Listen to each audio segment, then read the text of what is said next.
আপনি ফজরে উঠতেই পারেন না কোনোদিন, আপনি নিয়ত করুন আমি এখন থেকে ফজরে উঠবো, তাহলে আমার একটা পরিবর্তন হলো। আপনি যদি নিয়ত করেন যে এখন থেকে ফজরে উঠবো, 2-4 দিন চেষ্টা করলে ওই অভ্যাসটা আপনার কন্টিনিউ হয়ে যাবে। অনেকেই আছেন যে যারা নিয়ত করেন কিন্তু ফজর নামাজ পড়তে পারেন না। আরে ভাইজান, আপনি তো ইন্টারভিউর সময় তো মিস করেন না, আপনার চাকরির ইন্টারভিউ আছে 9টার সময়, আপনাকে ফজরে না উঠলে একটু দূরে যেতে হবে, আপনার ইন্টারভিউ মিস হয়ে যাবে। ওই দিন কি ইন্টারভিউ মিস হয়? ওই দিন তো সকালে ঠিকই ওঠেন।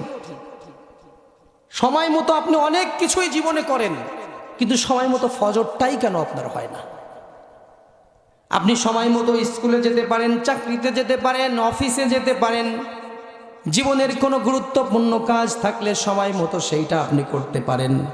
চাকরির ইন্টারভিউ থাকলে সেদিন সেই জায়গায় সময় মতো আপনি উপস্থিত হতে পারেন।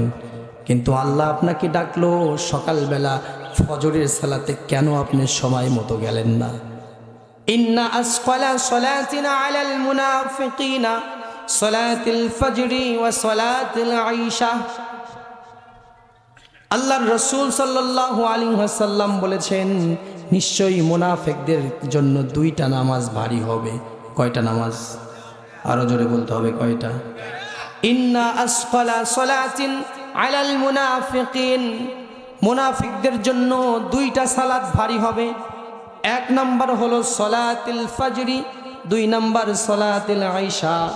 তাদের জন্য ফজরের নামাজটা খুব ভারী হবে, আর তাদের জন্য ইশারের নামাজটা খুব ভারী হবে। বিশেষ করে ফজর তারা পড়তে পারবে না।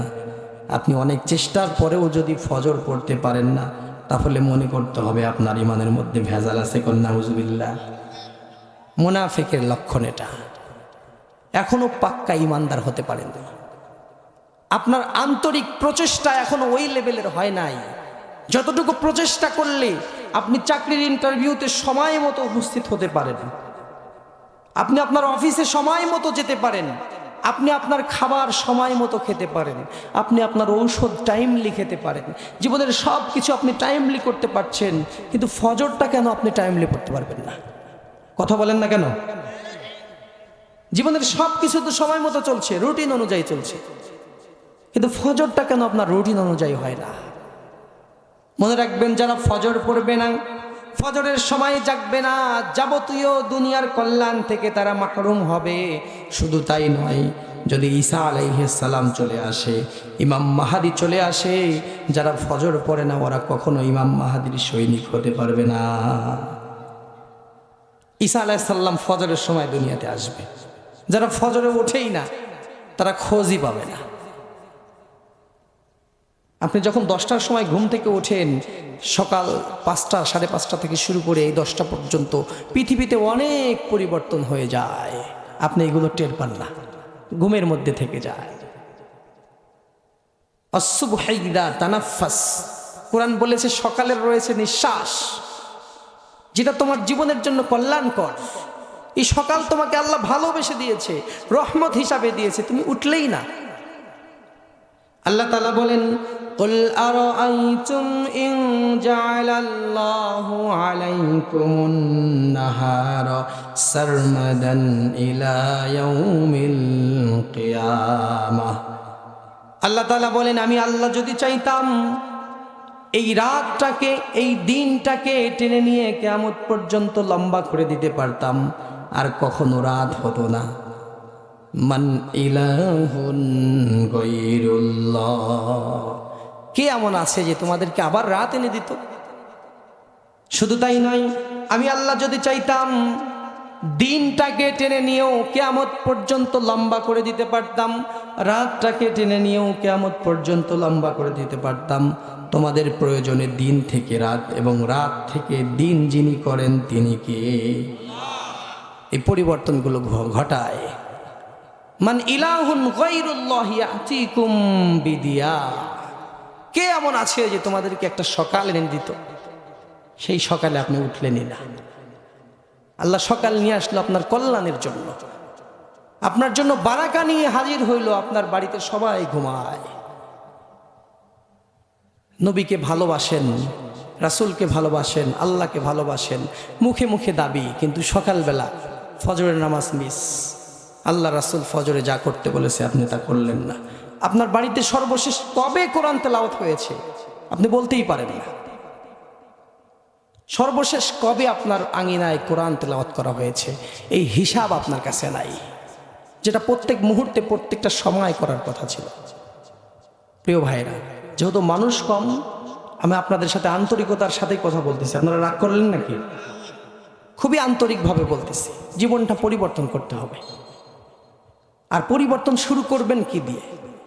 আপনি যা করেন ওইটা দিয়েই পরিবর্তন শুরু করবেন। আপনি সকালবেলা থেকে শুরু করে সন্ধ্যা পর্যন্ত যা যা করেন আমি ওইগুলো আপনাকে করতে বলবো, কোনোটাই নিষেধ করব না। যেমন আপনি সকালবেলা উঠে টয়লেটে যান, আমি আপনাকে বলবো না যে টয়লেটে যান না, শুধু যাওয়ার সময় আপনি একটু বাঁ পা দিয়ে ঢোকেন টয়লেটের মধ্যে আর ডান পা দিয়ে বের হন।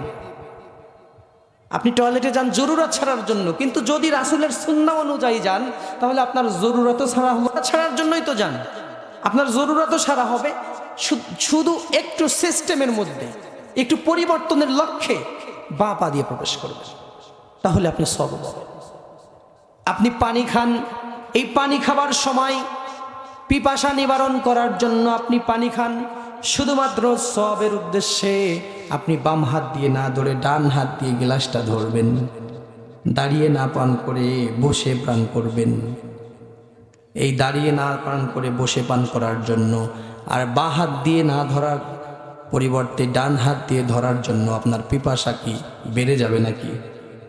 পানি খাইলে পিপাসা মিটবে তো? পিপাসাও মিটবে, আপনি সওয়াবও। সুবহানাল্লাহ। আমি আপনাকে বলছি না যে আপনি পানি খাওয়া বন্ধ করে দেন, আপনি টয়লেটে যাওয়া বন্ধ করে দেন, আপনি এইগুলো করেন, শুধু একটু সিস্টেমের মধ্যে করেন। আপনি টয়লেটে যাওয়ার সময় বাঁ পা দিয়ে ঢোকেন, ডান পা দিয়ে বের হন। পানি খাওয়ার সময় ডান হাত দিয়ে গ্লাসটা ধরেন, বসে পান করেন, পানির দিকে তাকায় তাকায় পান করেন। 3টা নিঃশ্বাস কমপক্ষে নেবেন, 1 নিঃশ্বাসে পান করবেন না। এরকম 6টা সুন্নাহ আছে, আপনার এলাকার ইমাম সাহেবকে বললেও বলে দেবে। এইগুলো মেনে যদি আপনি পানি খান আপনি সওয়াবও পাবেন, আপনার পিপাসাও মিটে যাবে। আর একবার সুবহানাল্লাহ। জীবনে যা যা করেন এইগুলোই করেন, শুধু একটু সিস্টেমের মধ্যে করেন। আপনি যুবক, আপনি প্রস্রাব করতে যান, দাঁড়িয়ে না করে আপনি বসে করেন। দাঁড়িয়ে করতেন যেটা, ওইটা আপনি বসে করেন, তাহলে আপনি সওয়াবও পাবেন, নবীর সুন্নাহ মানা হবে। ইন্না আযাবাল কবরি সুলুসুম মিনাল গীবাত ওয়া সুলুসুম মিনান নামিমা ওয়া সুলুসুম মিনাল বাওয়াল। আল্লাহর রাসূল বলেছেন কবরের আযাবকে 3টা ভাগ করা হবে, একটা ভাগ গীবতের জন্য, আর একটা নামিমার জন্য, আর 3 নাম্বার ভাগ হবে প্রস্রাবের সিটে ফোঁটা। যাদের পোশাকের মধ্যে লাগবে তাদেরকে আযাব দেওয়া হবে। বলেন নাউজুবিল্লাহ। দাঁড়িয়ে যখন পেশাব করবেন তখন এইটা ছিটে ফোঁটা শরীরে লাগার সম্ভাবনা বেশি না কম? বেশি। এই জন্য বসে করতে হবে। শুধু আপনি যে সওয়াব পাচ্ছেন আখিরাতের জন্য ভালো হচ্ছে এমনই না, দুনিয়াতেও আপনার উপকার আছে, এগুলো যদি আপনি মেনে চলেন।